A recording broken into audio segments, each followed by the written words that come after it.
Policy बाजार पर 1 करोड़ रुपए का टर्म लाइफ इंश्योरेंस केवल 450 रुपए महीने से शुरू। Wow.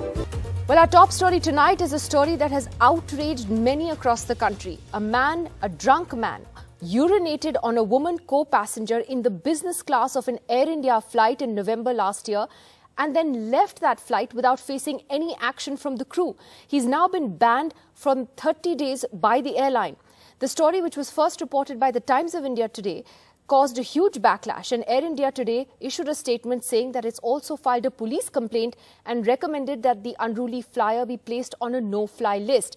The aviation watchdog, the Directorate General of Civil Aviation, has also sought a report from the airline, and the incident, of course, only coming to light after the woman wrote to the chairman of the Air India group. My colleague Vishnu Shom now joins us for more on this. Vishnu, this sounds like an absolutely awful nightmare.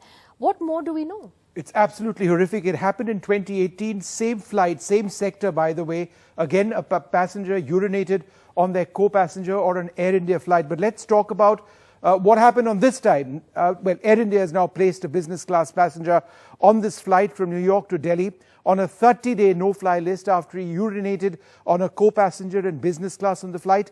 The DGCA is looking into the incident, which came to light after, as we mentioned, a letter was written to the Tata chairperson, N. Chandrasekaran. That ban could get now much longer because the government is looking at it. 30 days is the limit which the airline can restrict a passenger. So, on the 26th of November, a passenger unzipped and urinated on a co-passenger who was a senior citizen. She complained to the crew, who made her sit elsewhere, but no action was taken against the passenger, who was apparently drunk when the flight arrived in Delhi. There were no arrests. That senior citizen wrote to the chairperson of the Tata Group the following day. An FIR has now been filed against the offending passenger.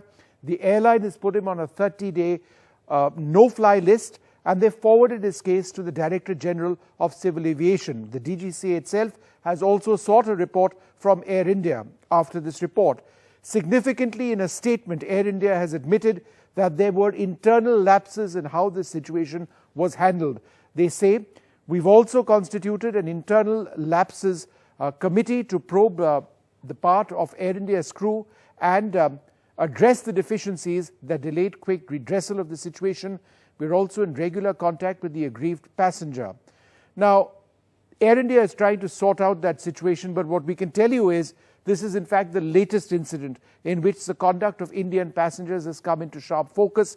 Remember, on the 26th of December, a group of passengers beat up a co-passenger on a Bangkok to Kolkata flight on Thai Smile after he refused to make his seat upright before takeoff.